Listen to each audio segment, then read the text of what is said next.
Good morning, beautiful people, and Kamala Harris. Welcome to J-Tech Studios. Today, we're going to be reacting to the full interview of Dana Bash with CNN interviewing Kamala Harris, the VP, and the ticket for the presidential nominee on the Democratic side going against President or about to be President Donald J. Trump. Now, of course, the big thing with this interview is we've had to wait forever. I think she's been on the ticket now for 42 days, 40 something plus days, hasn't done a single interview, hasn't answered a single question, decides to bring Tim Walz, her VP running mate, with her to the interview. She got a lot of hell because of it. I personally did not see a big issue with it, but a lot of people are saying she's bringing back women, decades, and she can't, conduct an interview on her own. The question really is why did you decide to do this very important interview, which should just be you? You are running for president. Why did you bring your running mate with you? But like I said, I really didn't have an issue with it. Did you? Yeah.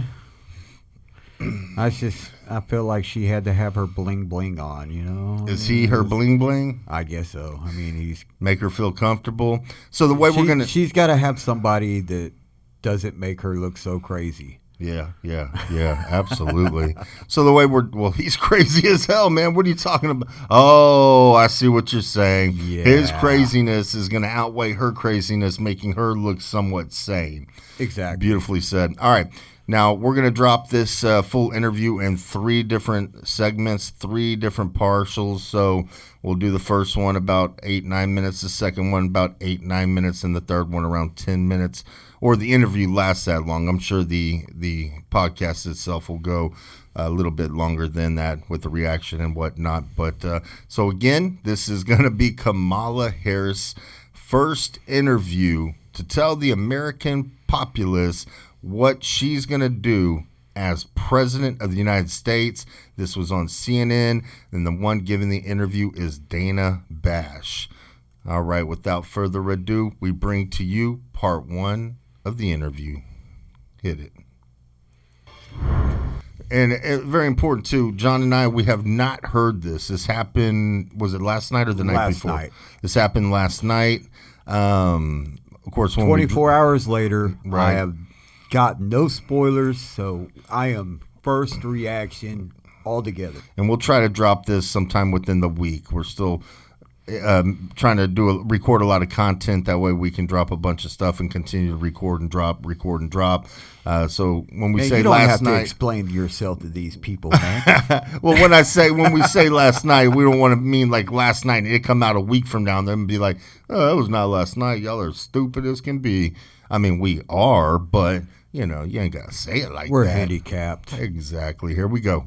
Madam Vice President, Governor Walz, thank you so much for sitting down with me and bringing the bus. The bus tour is well underway here in Georgia. You have less time to make your case to voters than any candidate in modern American history. I wonder why. The voters are really eager to hear what your plans are. If you are elected, what would you do on day 1 in the White House? Well, there are a number of things. I will tell you first and foremost. All right, now she's had 42 days to plan this interview. I was just going to say she sounds pilled out and or drunk. Well, look at that face. I mean, and we won't stop it that much. I know she barely started speaking and we just started stopping. She looks like she's effed up. I would love to have some of those things that she's been... Hey, share it with us. Yeah, I want to drink too. You ready for this? Yeah, let's do it. Let's do it. One of my highest priorities is to do what we can to support and strengthen the middle class. Okay. When I look at the aspirations, the goals, the ambitions of the American people, I think that people are ready for a new way forward. In a way that generations of Americans have been fueled by hope and by optimism. I think, sadly, in the last decade, we have had in the former president someone who has really been pushing an agenda and in an environment that is about diminishing the character and the strength of who we are as Americans. That's untrue. Are you talking about the Really president that you're under right now? That you're the vice president to? I think she's talking about Trump, but it's exactly what it sounded like, though. Let's keep going. Dividing our nation, and I think people are ready to turn the page on that. So what would you do day one? Day one, it's going to be about, one, implementing my plan for what I call an opportunity economy. What I've is already the laid out a plan? number of proposals in that regard, which include what we're going to do to bring down the cost of everyday goods, what we're going to do to invest in America's small businesses, price what we're going to fix do it. to invest in families, for example, extending the child tax credit to $6,000 for families for the first year of their child's life, to help them print money, buy a car print money, seat, to print help money. them buy baby clothes, a crib. There's the work that we're going to do that is about investing in the American family around affordable housing, a big issue in our So country hold on, right hold now. hold up. So all this time you want to kill babies. So there are a number Now you want to give a big tax break to people that have children because Trump just came out and said that he was fixing to pay for fertility clinics to help people actually have a baby now. So now you're sympathetic to babies. You saying she's trying to copy him? Yeah, there More goes copying. that plagiarism again. Plagiarism, a lot of plagiarism, a lot of hypocrisy. A lot of it's going on right now. I mean, she's doing. I mean, you had an abortion bus outside the DNC last week. Well, now she wants to, Now buy you wanna- family cribs. By family babies cribs. Oh, she wants to do a lot more than that. I mean, I guess she's pro-abortion, and I'm not going to get into the whole abortion thing. That I don't really have a big, huge fight on that one way or the other. They gave it back to the states. Okay, that's all that happened. I think that's very important because the majority of the state can take a vote, and whatever they decide is what the state will do. If 90% of my state decides they want to do something, then I'm cool with then it. I have to do that. Yeah. And you know what? If I don't like it, it's time to move the F out. Yeah, or just deal with it because there's other things that they're conceding on that you're getting that goes your way.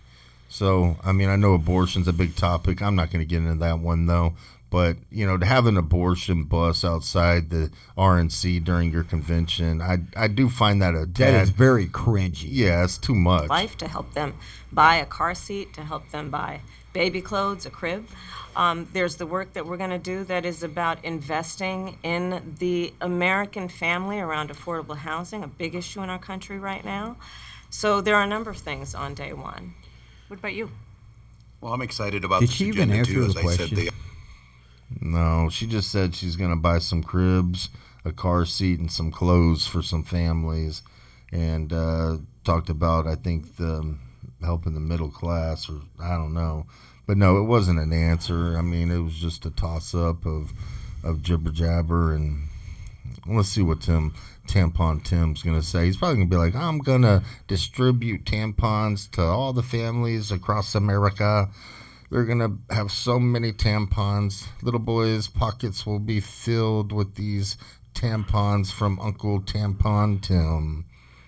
the idea of inspiring America to what can be. And I think many of these things that the Vice President's proposing it's unburdened by what are it's things that we been. share in values. And the child tax credit is one we know that reduces childhood poverty by a third. We did it in Minnesota. To have a federal partner in this, unbelievable, I think, in the impact that we can make. You talked about, you call it the opportunity economy.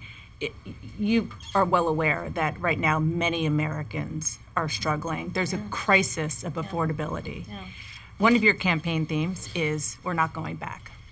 But I wonder what you say to voters who do want to go back when it comes to the economy specifically, because their groceries were less expensive, housing was more affordable when Donald Trump was president.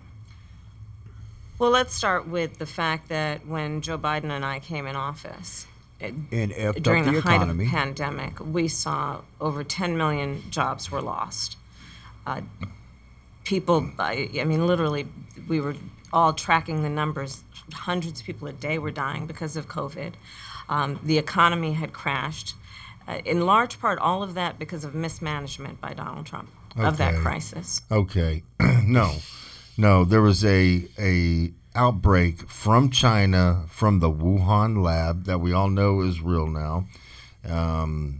And it's not like Donald Trump wished this on the United States or the world, but it was a real thing. It happened. Some virus happened, and a lot of people were furloughed from their jobs, lost their jobs. A lot of jobs had to shut down, not because of Donald Trump. The red states like Florida, states like Texas, kept the job market going. Other states, the blue cities, let's call it the cities, the blue cities or the blue states are the ones who shut down the jobs, made people stay in their homes. Take the guy sitting right next to you, Tampon Tim. Mr. Tim here, he's from Minnesota. That's his state. He had people inside the house. He had these kids on the porch and sent a militarized police force down the streets of suburbia firing pepper shots into this girl's crotch for standing on her porch during COVID. What, the girl can't get some fresh air? That's the kind of cruelty that y'all did. A lot of people did lose their jobs because when y'all took office, you had these stay-at-home orders, these lockdown orders. People couldn't go nowhere. They couldn't work. They couldn't provide for their family. Other states, though, like Florida, like Texas, and other ones, they were allowed to continue operations. And they're a lot better off for it. We furloughed here for, a couple months. We got things right back going. I don't even think it was a couple months. I don't it was either. like a week. Yeah, it was I think a few weeks. But I remember I was in Corpus Christi at the time when I heard about COVID, and I got a call, hey, there's this big pandemic happening. Kind of was like, okay, well, keep me up to date on it, not thinking it was much, and then got another call later that day, and it's bigger than what everybody's saying. It's like, it's the real deal, McHolyfield. It's like that bird flu that happened, what was it, 1912 or early 1900s, that there's that influenza or whatever epidemic that killed Spanish flu. Something. It killed a lot of... Because it came from Spain. I don't know if it was the Spanish flu, but whatever it was, they were saying it was comparable to that. I feel like there's some kind of... Pneumonic plague. No, like on the mics. But... I turn your mic down. They kept everybody inside. They kept everybody on lockdown. Of course, companies are going to crumble, man. People are going to lose their jobs because there's no jobs to be had. That wasn't because of Donald Trump. He did put in warp speed. He did make an honest attempt to try to come up with a safe vaccine, but he wasn't the one who forced it on the American public. He was just coming up with a vaccine and did it in warp time. That's why they call it warp speed, as a source that people could go to if they wanted to get a shot that could potentially protect them against COVID. Y'all are the ones who forced everybody to do it. It was not Donald Trump that says shelter in place. Not at all. It was that state's government or governor. Whatever state you were in, they allowed you to work or they didn't allow you to work. And it was all the blue states that didn't allow you to work. Yeah, let's see what she's got to say. Maybe we're cutting her off too quickly. When we came in, our highest priority was to do what we could to rescue America. And today, we know that we have inflation at under 3%. A lot of our policies have led to the reality that America recovered faster than any wealthy nation around the world. Under 3%, but you are but it right. still cost me $100. Prices, in particular for groceries, are still too high. The American people know it, I know it. Which is why my agenda includes what we need to do to bring down the price of groceries. For example, dealing with an issue like price gouging. What we need to do to extend the child tax credit to help young families be able to take care of their children in their most formative years. What we need to do to bring down the cost of housing. My proposal includes what would be a tax credit of $25,000 for first-time home buyers. All right. So if they give $25,000 for first-time home buyers, the prices of all houses across America are going to be raised by $25,000, and that's a fact. Okay, if you go ahead and give everybody $25,000 who's buying a home, I guarantee you 100% all the houses will be raised, whether it's a first-time home buyer or a 15-time home buyer. All houses will be raised by $25,000. That is not a solution. You are printing money. A lot of people have already came out and spoke out against that, saying that is a horrible idea, and all you're doing is raising the prices of the home. Now, that's great for a seller. That doesn't help the problem for a buyer, though. Maybe it gives them $25,000 at least to put a down payment on the house. I guess that's the only good thing.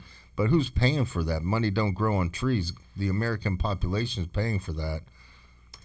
So they can just have enough to put a down payment on a home, which is part of the American dream Home's still and gonna their be $25K aspiration, more. but do it in a way that allows them to actually get on the path to achieving that goal and that dream. So you have been vice president for 3.5 years. Doesn't change the rates, The though. steps that you're talking about now, why haven't you done them already? 7%. Well, first of all, we had to crazy. recover as an economy, and we have done that. I'm very proud of the work We have that we not have done done that that. has brought inflation down to less than 3%. That's bullshit. The work that we have done to cap the cost of insulin at $35 a month for seniors. Which Donald Trump Trump said he did. was going to do a number of things, including allowing Medicare to negotiate drug prices. Never happened. We did it. So now, as I travel in the state of Georgia and inherited around that our shit. country, the number of seniors that have benefited. I was in Nevada recently, a grandmother who showed me her receipts. And before we capped the cost of insulin for seniors at $35 a month, she was paying hundreds of dollars, up to thousands of dollars a month for her insulin. She's not doing that any You longer. maintain Bidenomics is a success. I maintain that when we do the work of bringing down prescription medication for the American people, including capping the cost of the annual cost of prescription medication for seniors at $2,000, when we do what we did in the first year of being in office to extend the child tax credit so that we cut child poverty in America by over 50%, when we do what we have done, One check's not a solution to a huge problem. Child tax credit, how many checks are you going to issue? Where's this money going to come from? How much debt are we going into? How much more inflation is it going to cause by printing this much money? But if you a child tax credit, great during COVID. People didn't have money; they needed the money. They weren't working for a while. If you're just cutting one-time child tax credit or a two-time child tax credit, it's not going to solve the problem. It's just going to put money into people's pockets. Most of the people who get it probably aren't even going to use the money, the bulk of it, on their children. They're probably going to use it elsewhere.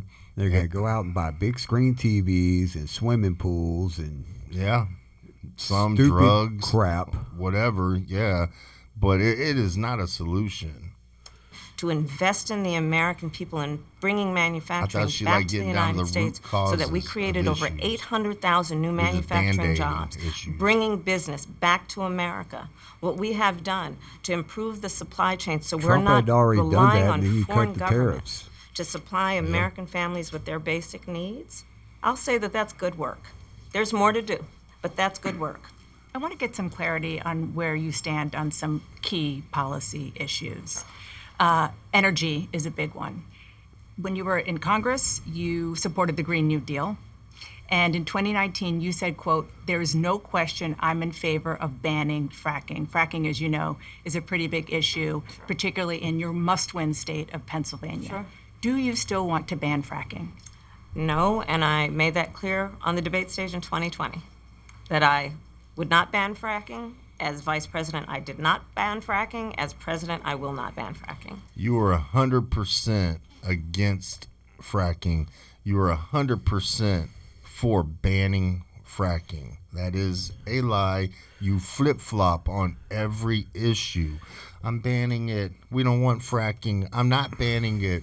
You're only doing, just like playing the Indian card when you're running for Senate and then going towards your black culture while running for VP. You just flip-flop around on whatever to appease the people, give them what they want in that moment. You have no clear agenda. You have no policy that's really going to help. I don't even know if you have a policy at all. You do whatever it takes to get elected, and you make all these empty promises, and you don't deliver on one of them. You've been in the White House now for 3.5 years, almost 4 years in the White House. You can make these changes right here, right now. You could go, Joe, this is what we're going to do. I'm running with it. He's not going to stand in your way. Homeboy's happy at the beach with a snow cone and a lollipop or an ice cream cone or whatever. He don't care. We ain't seen Joe since y'all cooed him out of office, or since you cooed him for the ticket for president. You know, we have not seen him. He showed up at the DNC. He actually delivered he delivered a speech full of lies, but the delivery was fire at least. Like they shot him up on a bunch of adrenaline. But you flip-flop, and you flip-flop, and you tell this person what they want to hear, and you tell these people what they want to hear, and you go back and forth just to win the election, Yeah, and I then think you it's do like what you want. 2035, they want to do away with all fossil fuels. I think it was what it was. Now she's saying 2045. They're saying 2035 in California, I believe, 2045 in the U.S. I think they get to it later in one of the parts we're going to cover. In 2019, I believe, in a town hall, you said you were asked, would you commit to implementing a federal ban on fracking on your first day in office? And you said, there's no question I'm in favor of banning fracking. So yes. So it changed in that campaign? In 2020, I made very clear where I stand. We are in 2024, and I've not changed that position, nor will I going forward. I kept my word, and I will keep my word. What I don't made you believe you. change that position at the time? Well, let's be clear. My values have not changed. I believe it is There it very is, right there. important Her that we values take has not seriously changed. what we must do to guard against what is a clear crisis in terms of the climate. And to do that, we can do what we have accomplished thus far. The Inflation Reduction Act, what we have done to invest, by my calculation, over probably $1 trillion over the next 10 years, investing in a clean energy economy. What we've already done, creating over 300,000 new clean energy jobs. That tells me, from my experience as vice president, we can do it without banning fracking. In fact, Dana, I cast the tie-breaking vote that actually increased leases for fracking as vice president. So I'm very clear about where I stand. And was there some policy or scientific data that you saw that you said, oh, okay, I get it now? She casted What I have seen is that several tie-breaking votes that led to horrific things. we can grow and we can increase a thriving clean energy economy without banning fracking. Okay. Untrue. Part one right there, ladies and gentlemen. I don't know, the fact checkers out there, please leave in the comment section below anything that you got from that speech, or that interview, that was fake, or maybe things even that you did like that she said. But I don't think we can achieve clean energy without the use of fossil fuels for the unforeseeable future. We have a huge energy sector in this country. We've stopped tapping into it. It's oil, gas. We need to bring it back. We have a mighty power underneath us. We need to utilize it while we can, and continue to utilize it as we grow alternative energy. And then one day in the future, we will have, as time goes on and technology advances, we will have the ability to tap into more of the cleaner energy ways of transportation, ways of keeping the grid going, things to that nature. But right now, we do not have it. It is not there yet. The technology is not there. We still need to use the oil and gas reserves that we have in this country, and we need to start production on it immediately. As soon as Trump takes office, I guarantee you he's going to open the energy sector. Prices, inflation, everything is going to start to slowly drop on us, and we're going to go back to having more money in our pocket because things won't cost as much won't cost nearly what they cost today. But we need to tap into that oil and that gas sector. We need to get it booming again. We need to start selling oil overseas instead of begging and buying from people overseas. I mean, what's the point of shutting down our oil supply here if we're just going to go overseas and beg for it somewhere else? What's the freaking point, you know? So I think it's a huge mistake. I think what she's saying is a blatant lie. I don't believe her one bit. She is going to ban fracking, of course. And I think it's ridiculous to think that we can just stop oil right now and go with clean energy when the technology is proven that it's not there yet. And everybody wants a cleaner society. You want one, I'm sure, right, John? Sure. I want one. Everybody wants one. We want a cleaner earth. You'd be crazy to say you don't want a clean earth, you know? We don't want to breathe in all the toxins that we breathe in. Everybody wants a cleaner society. It's not there yet, and you're killing us right now by choosing to stay as green as you are and completely refuse the use of oil, gas, things to that nature. But that's part one of Kamala and Tim Walz interview with CNN. Dana Bash. We'll drop another one soon. This 5 hours. About 5 hours. This is J-Tech Studios. Please hit the like, the subscribe button, ring the bell, and leave us a comment below. Let us know what you think. Remember, we're only divided by these politicians who choose to keep us divided, because when we are much easier to control and manipulate, and that's what they're doing right now to us. Anyways, we love you, America, and we're out. Peace. Peace.